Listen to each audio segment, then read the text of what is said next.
Well, thank you guys so much for having me. Thank you for that lovely introduction. It is an honor to be back here and speaking with this wonderful Audubon chapter. I did give a talk a little while back about an amazing trip I went on in Southeast Arizona. So if you did get a chance to look at that, I hope you enjoyed it. And of course, Southeast Arizona is one of the most, popular bird watching destinations in the United States. But we're going to talk about a place a little bit closer to us than Arizona, in a place that I am titling a more mysterious locale, and that is Dry Tortugas National Park, which I had the pleasure of going to last spring. So if people could just, let me see, I was going to say in the chat, if you could, trying to see if I can do this. If you guys can just in the chat, just simply write yes or no. Have you been to Have you been to Dry Tortugas National Park? Yes or no. I was wondering if there's the chat. Wonderful. Okay, we have some yeses.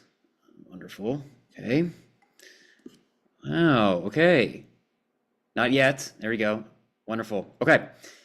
So mostly no's, but there have been a few yeses. So for those of you who have not been, okay, so for those of you who answered no for the first part, how many of you have made some effort or some plans or done some research on going to the Tortugas? Yes or no? I've made plans, I've looked into it. No, I have not. Okay, all right, I see a lot of yeses and some no's. Wonderful. Okay. And not surprising, the people that said yes answered it right away because they were very excited, I'm sure, to make the plans. Good. All right, this is exactly what I was hoping for because that means we have a nice spread. We have some people who have been, some people who have not but have looked into it, and then some who haven't perhaps prepared for a trip. So hopefully everybody learns a little something from this trip because we have quite a range of expertise. So we'll begin with saying that Dry Tortugas is one of 3 national parks in Florida. Okay, of course, there's the Everglades National Park. I could give a whole talk about Everglades. If you haven't been, you definitely have to go. And then there's Biscayne National Park, which is also in South Florida, and definitely the least birdy of the 3. If you're really into scuba diving and snorkeling here, it's quite good. I don't really know a whole lot about it beyond that. But of course, we're going to talk about park number 3, and that is Everglades National Park. Everglades is Dry Tortugas National Park. So when I moved here to start graduate school almost a decade ago, right, my master's, PhD at UF, I'd heard about Dry Tortugas, but I really didn't know that much about it. And I talked to a lot of people, in the department, and they also didn't really know a whole lot about it, even bird people, right? So that's why I was kind of giving it this sort of mysterious, kind of title. And Kathy and Susan were talking to me earlier about that it's kind of an intimidating sort of place. Yeah, because it is all the way the heck out there on an island, and how do you get there, and what's the deal with it, right? So that's what I'm kind of here to sort of help you all out with. Talk to you about my experience, and of course, help you design a successful trip there. So when you do a little bit of research about Dry Tortugas, what do you find out? Well, why most of you are probably here, that there are some very good birds there. If you've never, in particular, it's seabirds. So if you've never been to a seabird colony before, it is quite an impressive spectacle, right? How do we normally see terns and frigate birds and shearwaters and stuff? We see them out in the open ocean, right?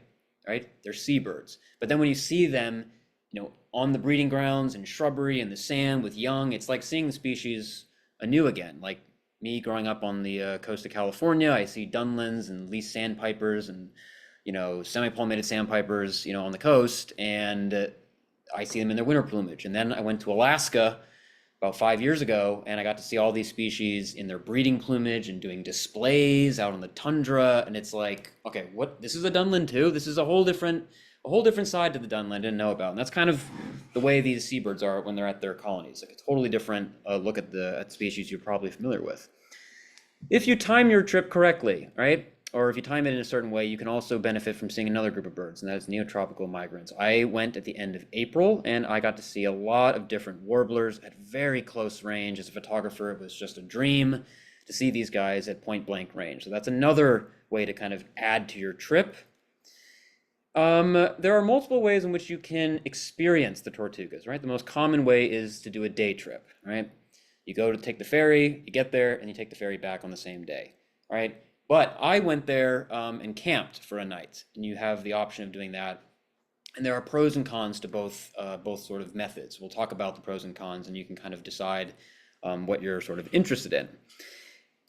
Another thing that you may not know about Dry Tortugas is that there's a very large fort on the island. In fact, it is the largest brick masonry structure in North America. Fort Jefferson has 16 million bricks, so it's not a small little shack with a little plaque, you know, and then you just kind of walk by it. It takes up 80% of the island, right? We're in this picture in the background, we're standing on top of the fort, right? So why was this fort built all the way the heck out in the Tortugas? Why is it so massive? What's the history behind it? It's definitely something that you should check out, even though, you know, we're all interested in seeing birds, but there's some really cool history with Dry Tortugas. And yeah, it is all the way the heck out there. It's actually 70 miles off the coast of Key West. It's a 2.5-hour ferry ride. Okay, so if you're not into you know, going on the ocean, a little seasick, right? There's got to deal with that for about 2.5 hours, and then then you can enjoy yourself. Then you have to do it another 2.5 hours back. And the trip will cost you a little bit, about $220 for the day to go there and back, okay? And so I figured I'm going to divide this talk up into sort of two parts. I'm going to kind of go through the first part kind of quickly because obviously we want to hear about the Tortugas, but if a lot of you haven't done much birding in South Florida or the Keys, I imagine most people will probably drive to the Keys to go to Key West if you wanted to go to the Tortugas. And if that's the case, there are some cool spots I think you should stop and birdwatch at, especially just to kind of rest yourselves as you drive 4 or 5 hours to Miami and then another 2.5 hours to Key West, right? No, not necessary to rush it all the way through. There's some cool spots to check out. And then of course we'll get into what we're here for, which is Dry Tortugas. Okay, so for me in Gainesville, it takes me about 5 hours to get here, and this is Miami. Now I know what many of you are thinking.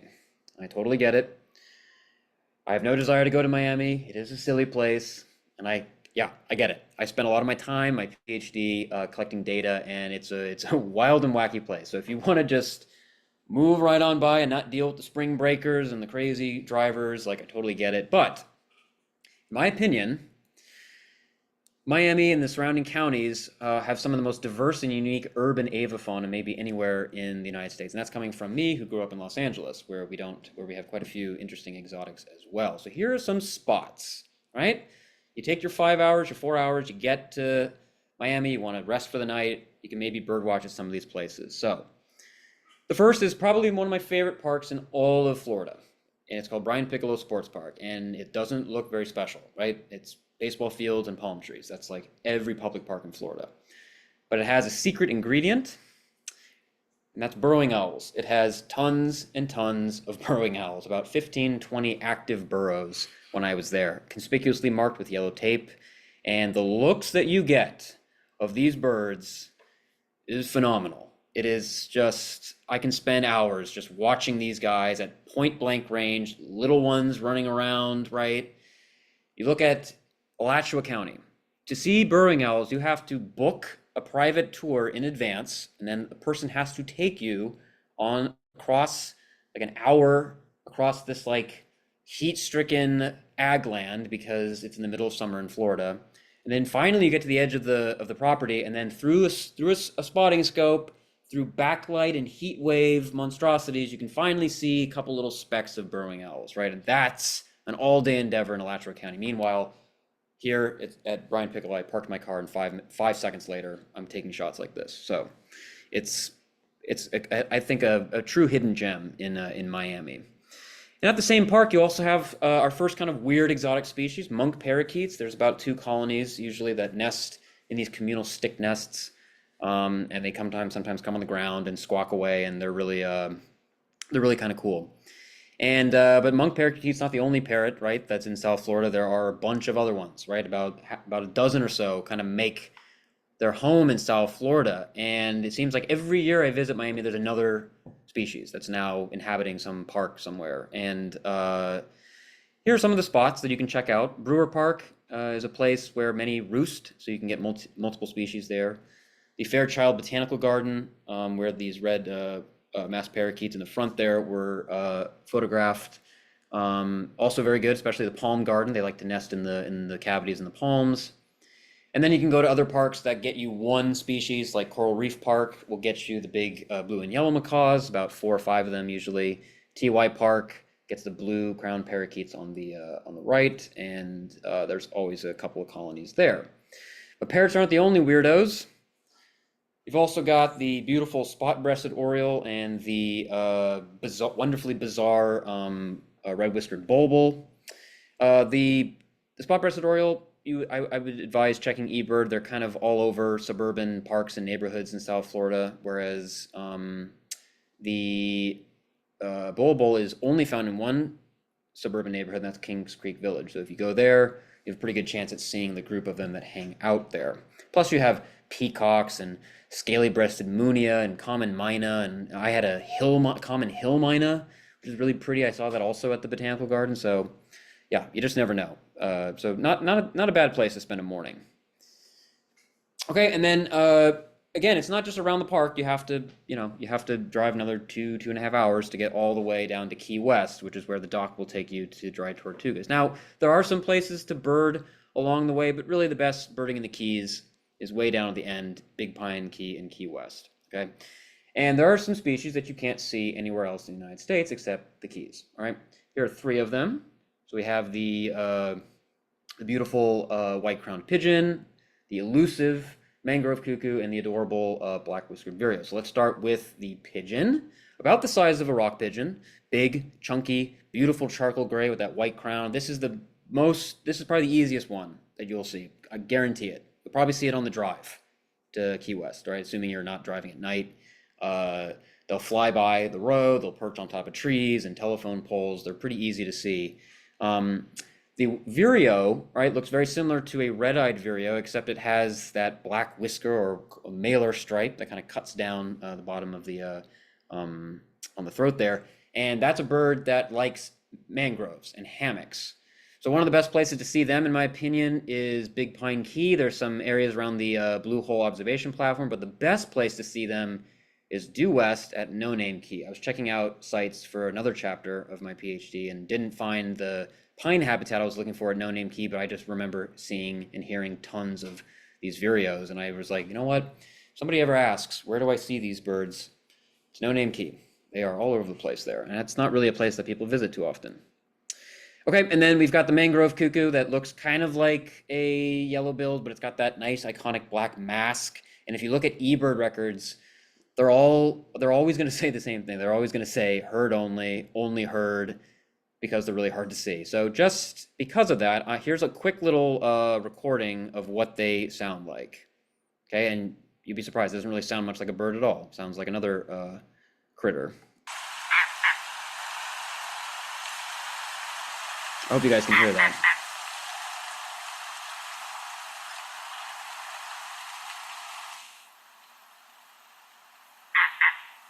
That's it. So just a little croak. Yeah, let me know if you guys can't hear that. But yeah, that little croak.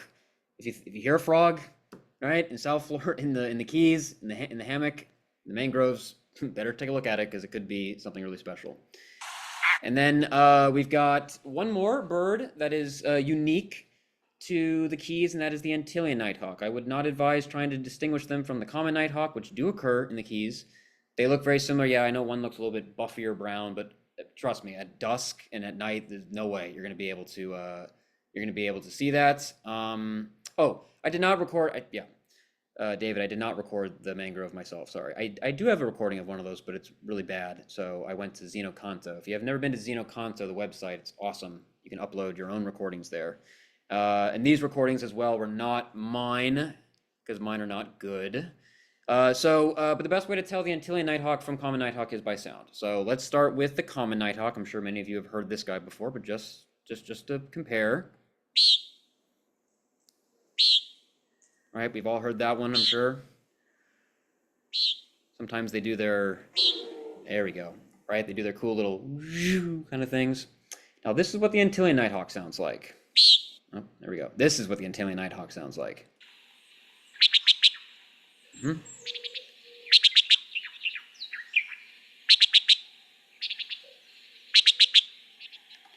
1, 2, 3, 1, 2, 3, 4. 1, 2, 3, 4, 1, 2, 3. If you hear in a series like that, you're hearing an Antillean nighthawk. And I also found out from a buddy of mine who's an assistant professor at Florida Gulf Coast that these two birds actually hybridize, and their vocalizations are right in the middle. It's actually a double note. Burp, burp, burp, burp. So I remember actually I had a recording of one, and it turns out that's actually a hybrid. So if you want to know what the true Antillean nighthawk is going to sound like, listen for the 3s and 4 replicates. And you're looking at Big Pine Key, the Marathon Airport, if you happen to go by Marathon at dusk, and there's a little park called Little Hammock Park, which is also excellent for seeing them. You go out there at dusk, you'll hear burp, burp, burp, burp, and then you'll see them, and then you'll be like, okay, there it is. All right, and if you go to when you go to Key West, there are 2 places that are absolute must-goes, and that is Fort Zachary Taylor State Park and the Key West Tropical Forest and Botanical Garden. So this is what Fort Zachary Taylor looks like, right? Lovely fort. You can take a trail out to the beach, and you can get magnificent frigate birds, and there's tons of least terns that nest all over the keys in Key West. And then you've got these beautiful little nature trails that are some of my favorite places to photograph warblers during spring migration, because the tree line in the Keys is very low, so the birds are like right in front of you. So, but I'm gonna hold off on warbler photos because they get even better when you go to the Tortugas. So I didn't think it could get better, but it does. So that's another cool thing, right? But really, the thing about these 2 parks are the vagrants. Over the years, there have been all sorts of weird Caribbean things that have made their way into one of these 2 parks. I didn't take these pictures in one of these parks. I took all these photos in the Caribbean. But you've got Cuban peewee and vireo, red-legged thrush. You have the anis, which the anis occur elsewhere, but loggerhead kingbird, Bahama mockingbird, right? There's been records of lasagras, flycatcher, Key West quail doves, spindalises, banana quits. There were red-legged honey creepers hanging out for a bit. A month before I arrived, a puratic flycatcher, and I think maybe even the U.S.'s first record, or one of its first records of pearly-eyed thrasher, was at the botanical garden like a month before I got there. So imagine, if I had timed it even better, I could have had, those wouldn't have been lifers for me. I've seen them elsewhere, but certainly lifers in the United States. So that's a big piece of advice, is to definitely, if you make the trip, maybe join the rare bird alerts in South Florida, right? And just so that you're familiar with, hey, if something weird shows up, right, you're there to see it. Because, yeah, you just never know. Okay, so once you've enjoyed the splendors of Key West, right, you enjoyed a key lime martini or a slice of key lime pie, right? Or maybe go visit the Hemingway house, because Ernest Hemingway spent a lot of his years there, and you can see his house. So you can go and get a tour of it. It's time to go to the place that we're all here to listen about, and that is Dry Tortugas. So, a little backstory about the Dry Tortugas, all right? So, the Dry Tortugas were discovered in 1513 by this guy, Ponce de Leon, which is a name that might ring a bell to some people, because that's the same guy, the same Spanish conquistador who discovered the Fountain of Youth. Now, unfortunately, I did not find the Fountain of Youth when I was on the Dry Tortugas, but I did find a very, very interesting fountain, and we will come back to that. So just keep the fountain in the back of your minds, because we will come back to it. And so he named the islands Las Tortugas because there are actually several species of turtle that inhabit the waters around there, about 5 different species. Most of them are endangered, of course. That's just kind of the way the sea turtle populations sort of are. And then it got the name Dry Tortugas because there's no natural fresh water on any of the keys, right, out there. So that's where it became called Dry Tortugas. So, and there are actually quite a few different keys that kind of make this a little archipelago, right? So aptly named all the way far east is East Key, right in the middle is Middle Key. Then you've got Hospital Key, Loggerhead Key, but the main one you're going to be wanting to be concerned with is Garden Key. That is the one that pretty much everybody will have access to. And then right next to Garden Key is Bush Key and Long Key, and that is where all the seabirds pretty much nest.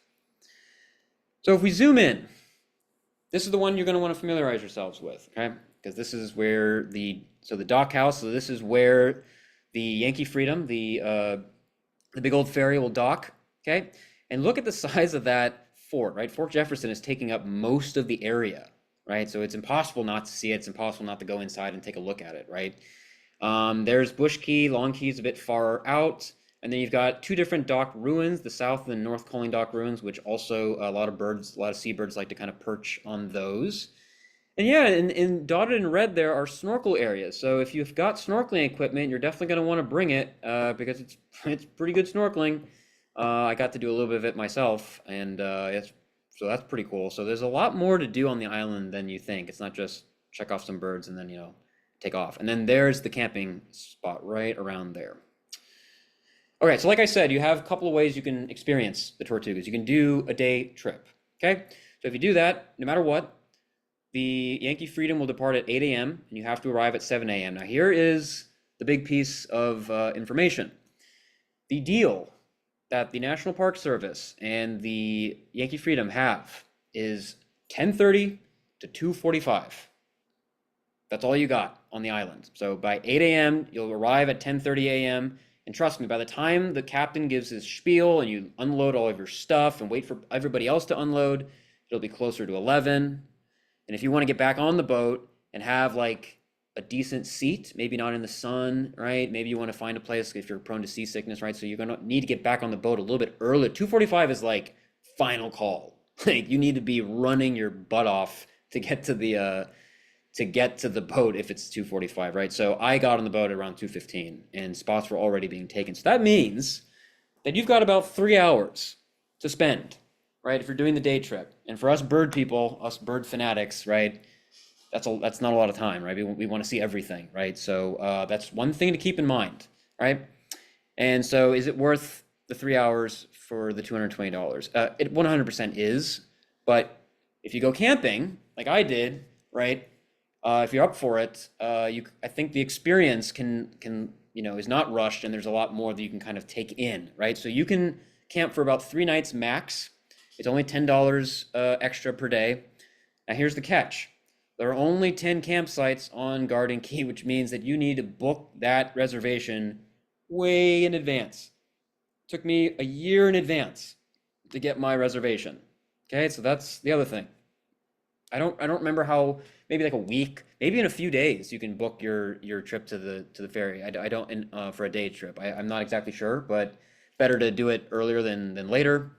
And so for me, I got to leave 2:45 the next day, which meant that once 2:45 rolled around the first day I arrived, all the day users left.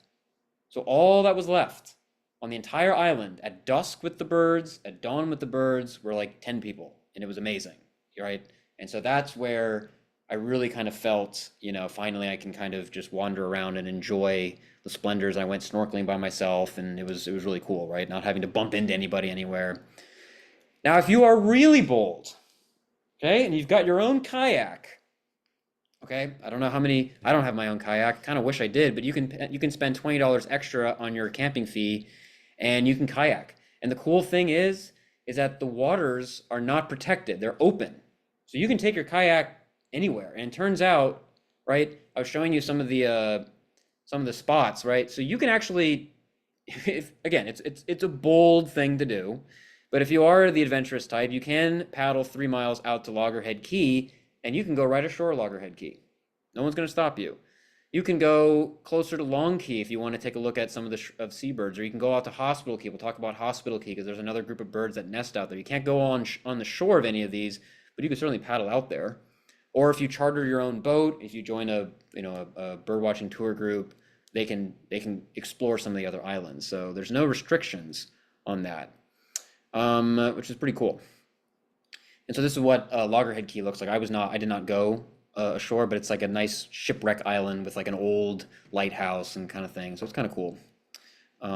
Okay, so upon arrival, there's all my stuff. I was the first one to arrive. If you go camping, there is a very, very strict set of rules and things that you're allowed to bring and not bring in a certain amount you're allowed to bring. So you have to be very, very strict on that. Food-wise, they're not going to provide you any grills or stuff, so it's very simplistic camping when you're out there. Now, I also took a look at the weather report. I kind of knew what was coming, but here's the weather report. So let's take a look at what I had to deal with. All right, 83 degrees, not too bad. 76-degree water temperature, wind 20 to 25 knots. Yikes. That was not calm the day I arrived. How about 4 to 7 foot swells? I felt like I was on an episode of Deadliest Catch with all the, trying to get all the snow crabs and stuff for the winter. Just yeah, it was nuts. In fact, it was so nuts that they call these days option days. So normally you do not get a free refund or a free cancellation or rescheduling, but on option days you do get to do it for free. But if you're going to do it just for the day, sure, you can probably deal with, we'll just go next week. But if you booked your reservation a year in advance, there's no way I was canceling. I asked the captain, I was like, is the boat going to make it there? He's like, oh yeah, it'll make it there. And I was like, let's go. I don't care. I don't care how windy it is. I'm going. And so I went. And so I went aboard the Yankee Freedom. There it is. Now, for most people, the adventure begins when you arrive on the island 2.5 hours later, but not for us bird people. The adventure begins on the water because I got to see my first two lifers on the water. Not my photograph, but that is a beautiful Audubon shearwater. So about 75% of the way in, we started getting these guys. We saw about 6 of them. Okay. Hospital Key. I told you there was a group of birds on Hospital Key. This is my photograph. It's not great, but this was my second lifer, and that is the masked booby, which is an adorable little guy, and so that was cool. So I already got 2 lifers before I even got there, and you can tell the boat captain to kind of stop and announce, "Hey, we're at Hospital Key," and you can see from your binoculars the kind of view that I got. Just a little sidebar about different booby species. There are actually 6 species in the world, and now with the masked booby, the only one I have left is the blue-footed. I've seen all the rest of them. Now I got to go to the Galapagos one day and hopefully see these guys and finish it out. But yes, there are quite a few different species around. The Peruvian I saw in Peru, the red-footed and brown were in Kauai. The Nazca was a vagrant in San Diego, and then the masked was right here in the Tortugas. Okay, so you arrive, and right there in front of you is Fort Jefferson. It's massive. You can't not see it, right? It's gigantic, right? They do offer tours, right? So the park ranger will lead a tour around, but there are plenty of kiosks that provide tons of information for you within the fort. But if you want to do the tour, you can. So it was built in 1847. Never was really quite built to completion. It was abandoned in 1874. So that gives you the time period. We're looking at Civil War period right about here. Okay, and in 1908, it became a refuge for protecting the tern colonies. Then the fort was given national monument status in 1935. And then in 1992 is when the fort and the surrounding archipelagos became a national park, right? We think of national parks as like super old, Teddy Roosevelt era, but this thing was actually officially a national park not terribly long ago, which is kind of interesting. And it is a really cool place when you go inside. It's got a very sort of dystopian kind of Chernobyl type vibe to it. All these trees and grasses are just kind of growing everywhere. And when I was there, it was windy as all get out, and so when you go in the fort, everything goes quiet, right? It protects all the wind, so it just added to that kind of eerie kind of vibe, right? And some really cool birds kind of make use of the fort. So I love this photograph on the left. These are all magnificent frigate birds hovering over the top of the fort, and then on the right there, on the bottom right, there's a little ovenbird. I don't know how many times you've seen a warbler or ovenbird with a brick backdrop, but there were quite a few of those, so that was kind of cool to see them kind of passing through and landing on the fort property, which is kind of cool. Yeah, and like I said, it's definitely a pretty cool place to kind of wander about. So the reason why this was built, right, was that during the Civil War, the United States wanted to, or the Union Army wanted to kind of make that shipping lane their own, right? Because it was a very popular shipping lane through the Dry Tortugas. The United States wanted to kind of claim it as their own, and so that's when the fort was built.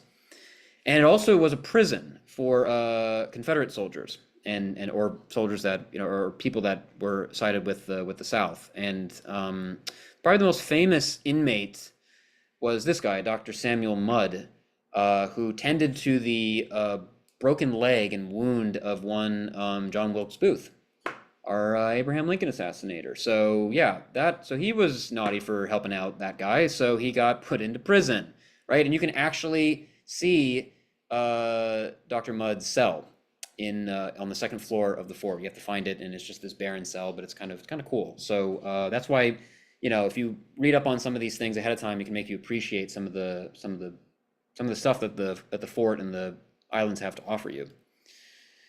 Okay, so yeah, definitely want to make sure you spend some time exploring this really cool piece of history. Okay, and so there are other ways that you can get to the island, right? You can charter your own boat. There was a birding group that had their own boat. You can also take your own, you can like charter a plane, right? If you want to just go past all the ocean and just get there really quick.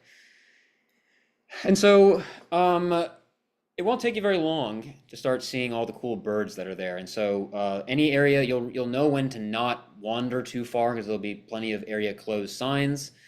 But yeah, let's talk about the seabirds, all right? There are lots and lots of seabirds, all right? If you're worried about not getting good looks at them, don't worry about it. You're going to get great looks at seabirds. So I have a couple of videos first. So the first video on the left just shows you the sheer number of them. This was taken at the second floor of the fort.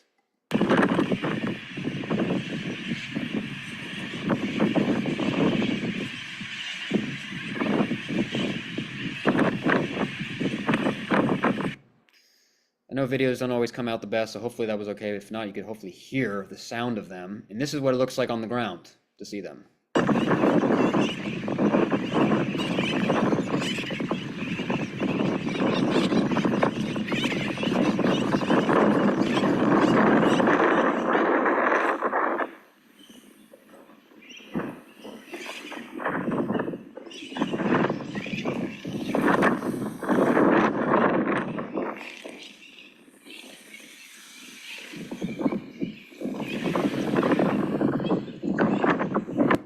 It's pretty cool, right? That gives you a good idea of what it's like to be over there. Okay, so the most common bird, right? The one that was pretty much taking up all the camera time, right? The complete camera hog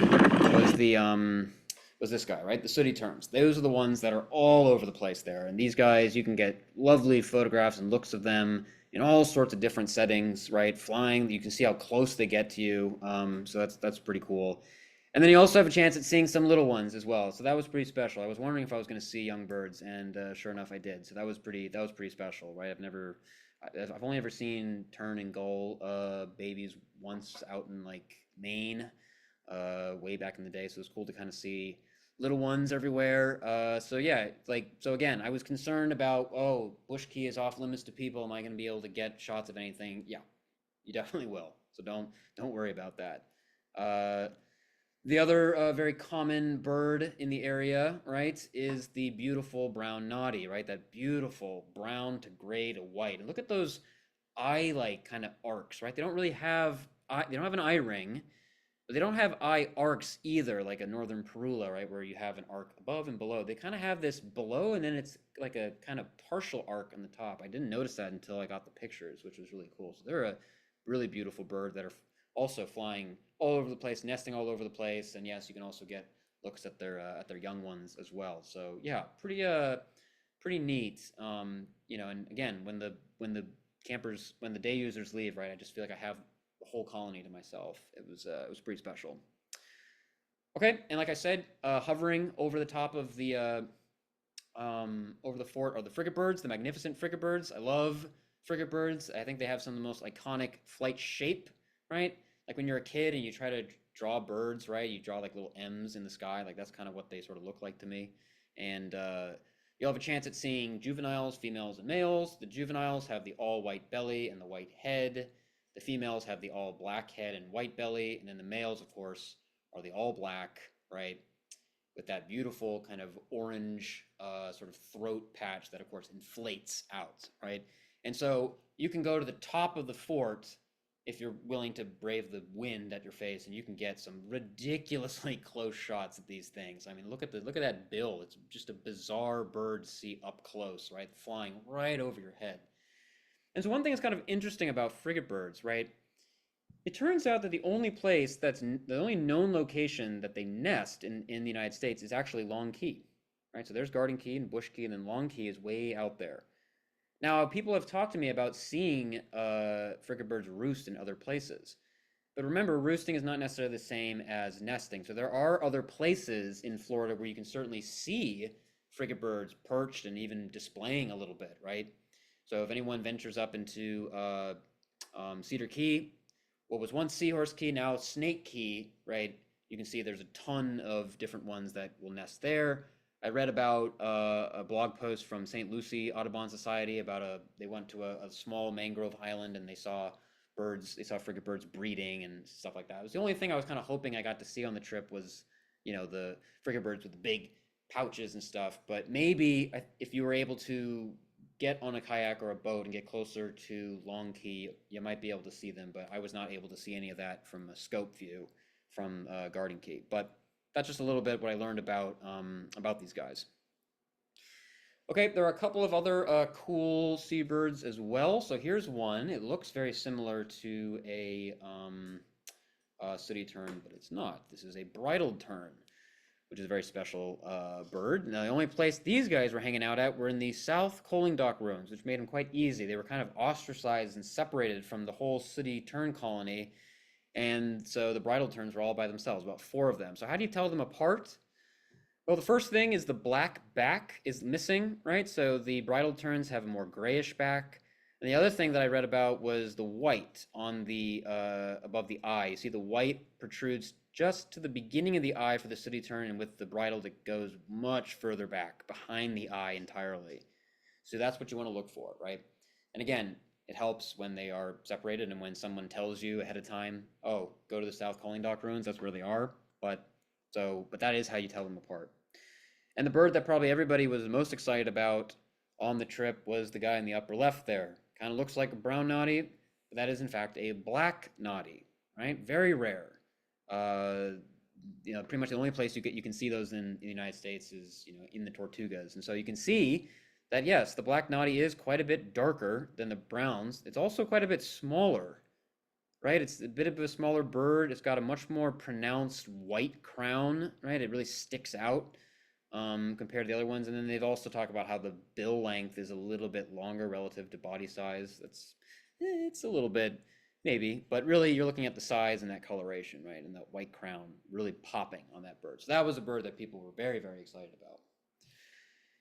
Right, and that guy was hanging out in the North Coaling Dock ruins, right? So there was a little spot where you could walk kind of close to the ruins and get a look at them. So that was kind of cool. So not too shabby. All right, and I had said there was another group of birds there. So this was my camping area. Well, I moved my campsite because it was way too windy at this point, you'll see. But there was another little group of birds that were often greeting me in the campground. So here's a video.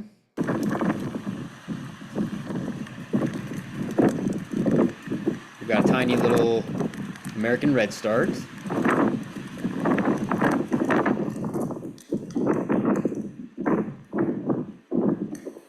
Practically landed on my foot there.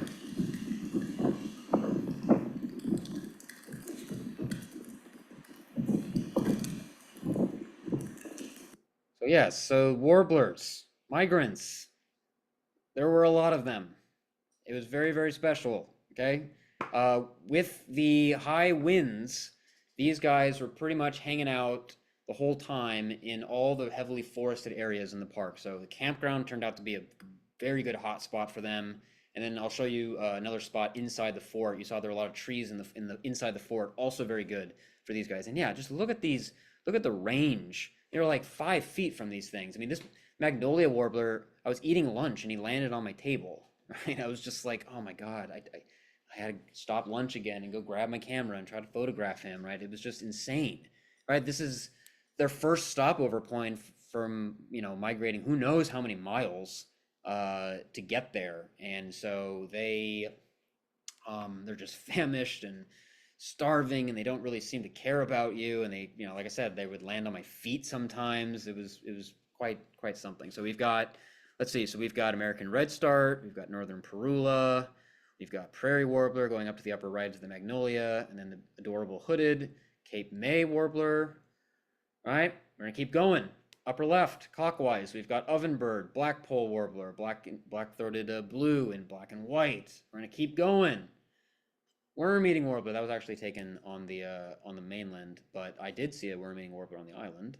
common yellowthroat, and the Louisiana water thrush. So yeah, pretty good diversity, right? So that was quite special to see tons of those guys, right? Now I told you about the fountain. So there is a fountain. It was built by the park for the birds, right? Because there's no fresh water source, so they figured let's build a little fountain. And that fountain, when it's not 5 million miles per hour of wind, it can be a fantastic place to just sit at the little tables there, or little benches there, and just watch all of these things come and bathe. So no fountain of youth, but there's definitely a fountain of birds. And unfortunately, it wasn't really that active the day I was there because it was so windy. Birds were pretty much hunkered in the trees, kind of surrounding it.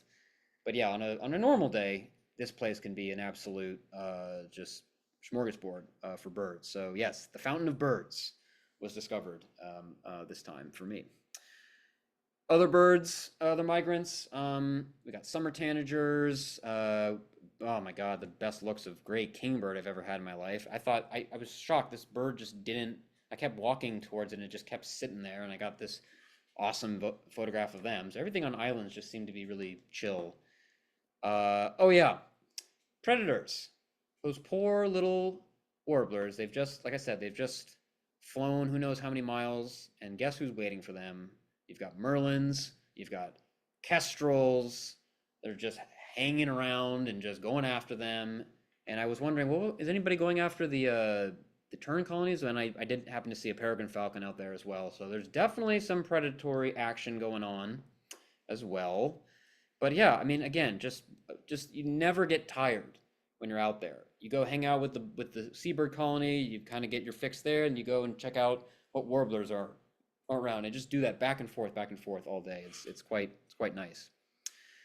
Okay, I'm close to wrapping things up here. So this was a photograph taken right behind the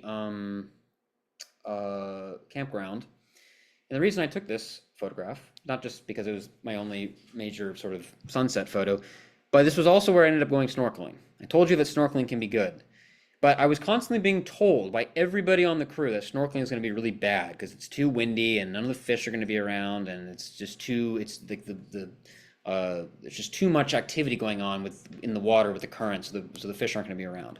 But I decided to take my my stuff out, and I went snorkeling, and yeah, with about 5 minutes, 10 minutes in, there was nothing. I was swimming and swimming and swimming, and I was kind of swimming around this open area, and there was just nothing. And then I just started migrating and swimming all the way to the moat wall. And that's when things started to pick up with fish. And I basically just swam along the moat wall, almost about halfway on the other side, and came back. And I can't take any pictures of fish underwater. I don't have that equipment, but I did look at stuff online, and these were the fish species that I saw in 1 hour. Not too shabby. All right, we had this monster barracuda that scared the living crap out of me because I was swimming in that very murky water, and he was just like 5 feet large. That was kind of scary, but he was chill. Then there were parrotfish and this beautiful porcupine fish and groupers and this huge lobster that was hanging out, and there's a break in the moat wall, and he was just kind of sitting there like this guard, like a guy that was protecting the moat or something. He just kind of sat there, and you've got all these corals and things that are sticking out of the wall, which had beautiful little blennies and tangs and butterfly fish and little cleaner wrasses and stuff. So yeah, I'm not a fish guy, but I was expecting nothing. They made it sound like there's gonna be no fish, and that just wasn't the case. And so that was really special. That was a nice bonus. And one thing that you definitely can only get if you camp. I mean, yes, if you camp, is the night sky. One of the best I've ever seen. Not my photograph. Okay, just make that clear. I don't know how to make photographs like that. But yes, you can't help but just pack a beer, just lay down on your back and just watch this thing because it's pretty special. So definitely, you can see the pros and cons of the camping, right? If you're up for it, you really can take in a lot more that the place has to offer without feeling rushed in any way. Okay, and just a couple of, just a little roundup here. So for me, the best time for birding is probably mid-April to early May. That's where you'll get the warblers, and you'll get, of course, the seabirds will still be there. Best time for weather and sea activities, right? So if you wanted to go kayaking and stuff, that's the summer. The boat captain told me that the water's like glass out there, like that's how calm it is. The seabirds will still be there. They go in, I think they go in through like September, right? So you can still get the seabirds in summer, but you won't get the warblers and the migrants. I think camping for a night, maybe two at most, is probably all you need. I think that's the best experience, the best bang for your buck. Definitely bring a spotting scope. A lot of things far away. Snorkel equipment if you got it, but the ferry provides it. The ferry also provides lunch, by the way, and breakfast. So you're taken care of if you do the day trip, but you got to make sure you have you have to have dinner and breakfast the next day if you're going to camp. Book the reservation a year in advance. Stay connected with the Florida Rare Bird Alerts. $220 round ticket, right, and all that. And then, like I said, $10 camping fee each day of camping. And I got just a couple of minutes here. I'm gonna before I oh yeah, so just a couple of little pieces of news, not related to not related to Dry Tortugas, but just a couple of things kind of happened recently. I think that you guys would appreciate as bird people. So I'll start with the bad news. So earlier this year, a really adorable bird called the akikiki, a little nuthatch-like bird that is endemic to the island of Kauai, went extinct in the wild officially. And this was a surreal moment for me because I got to work with this species many years ago on the island of Kauai. I got to, scour the Kauaian uplands looking for this adorable little bird and got very few photographs because they were very rare even then. And I always kind of revered people that got to see things like Bachman's warbler and ivory-billed woodpecker and extinct species. And it's weird and kind of surreal to now be one of those people and work with a species like that. So they are being rehabilitated at various zoos. So we'll see how it goes. But yeah, the Hawaiian Islands are, it's a tricky place for a lot of birds to live. There's a lot of things going against them. And it was, I still felt like it was a rewarding job to be able to do my part to at least try to help conserve these species. On a more positive note, a little more close to home to us, the red-cockaded woodpecker got downgraded from endangered to threatened or downlisted. So that's great. And this is also has sentimental value to me because my uncle on the left there was pretty much the main individual that spearheaded the successful conservation campaign of this species. He's actually wearing a red-cockaded woodpecker sweater there. And he came up with the idea. I mean, this was a bird species that was not doing well in the 80s, right? Most woodpecker species, they drill holes in dead trees, which takes a few days, a few weeks maybe to complete. But red cockadeds are the only woodpecker species in the world that nest in live pine trees, which takes years to complete a cavity. So you combine the long reproductive cycle with Hurricane Hugo, which decimated a big portion of the population in the late 1980s, and then you got habitat fragmentation, deforestation. Red cockadeds weren't doing so well. But then my uncle decided, he joined a group and was in charge of understanding the social systems of these birds, and he said, why don't we build artificial cavities to expedite the process for them and increase numbers? And I didn't know this, but all the researchers and funding sources he pitched this idea to thought it was the stupidest idea they ever heard. They laughed at him. The National Science Foundation was the only one to do it. And he did a pilot study and had great success, and then the rest is history, right? And so it was really him taking a leap of faith, right, with this kind of wacky idea, and it just turned out to just explode the population out of endangerment, which is pretty special. So I'm very proud to be, I'm very proud of Uncle Jeff, right? So it's nice to kind of hope I can maybe do a shred of what he can do in the future. But anyway, that's all the time I have. Thank you guys so much. There's my Instagram, and I will take any questions from you guys. I hope you enjoyed that. Very good. Thank Oh, it you. was great. Very good. Sorry, I hope I didn't take too long. No, that was great. That was great. Hey, we know someone who worked on the red cockaded at the Victor Hugo, whatever you call it. And what's your uncle's full name? Yes, it's his name is Dr. Jeff Walters. Okay. It's Jeff Well, Walters they know each other.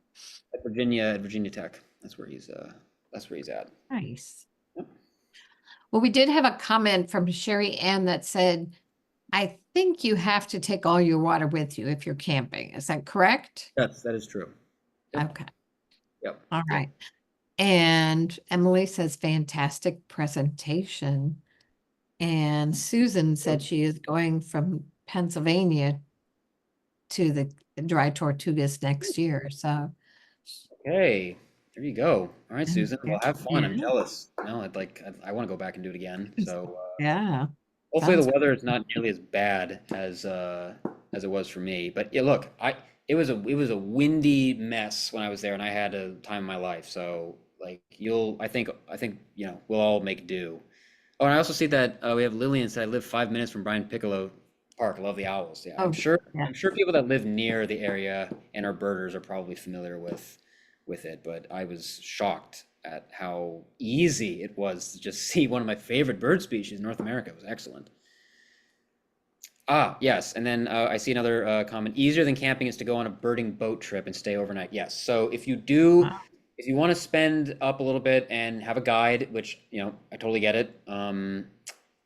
Yes, there was a Victor Emmanuel tour group and they slept on the boat and which was docked right next to where the ferry would be. So that is another option as well, certainly, if you don't want to do the camping thing. But then you're just kind of tied with whatever the guide wants you to do. But I mean, it seemed like they were seeing all the birds that were there. So yeah, that's a good option too. Any other questions? I mean, you're very thorough in your presentation. So Good. I How hope did it you was. get the kayak? Where did you get the kayak? Oh, so I don't have my own kayak. I was just saying that you have the option. You have to bring your own kayak though. They're not going to provide that for you. I saw these two guys try to do the kayak and I was like, you're not going to go out there. The water's way too choppy. You guys are going to like capsize in T-5 seconds. So we're not, yeah. So yeah, I think kayaking would be better in the summer. It just seems like you're more likely to not have anything like that. That's what the captain told me at least. But yeah, I thorough. That's what I try to hope that everyone, but again, hopefully it wasn't too much. I do tend to try to jam pack stuff in there, but yeah, just the photographs, Dry Tortuga is a very photogenic place, and so yeah, it was hard to not, like I said, just it's hard to get away from the seabird colony. It's hard to get away from watching warblers just come in and out, right, from the ocean and stuff. It was definitely a cool experience. I think one night, maybe 2 nights. I don't think you need to do much more, in my opinion. I think that's plenty. and Kathy said she is planning on going New Year's Day. Wow. Hmm. Okay. That's Good way exciting. to start the year, huh? Wow. Yeah. That's gonna be wonderful. All right. So good luck. Good luck to both of you guys. You guys are gonna have a blast. Yeah, for sure. Lillian loved your presentation. Yes, thank you. Another predator there are cattle egrets. Oh, interesting. I saw one grab a blackpoll warbler at the fountain. So we have someone who's been there and witnessed. Interesting. Yes. So I did have a picture up there. One of my slides had cattle egrets. There's like 15, Yeah. 20 of them that just kind of roam around the area. So like there are no like Confederate prisoners anymore, but there are cattle egrets that just kind of live there, and they just interesting. I wouldn't think that they'd be able to. I would say maybe a great blue heron or maybe a great egret could snag a warbler, but not a cattle egret. Wow. So there you go. I guess that's another one. They're probably very opportunistic. So when you've got that many warblers and stuff coming through, birds are smart. They'll figure that out. They'll figure out where the target spots are. And yeah, the fact that it was near the fountain is that's kind of crazy. That's cool. I appreciate that.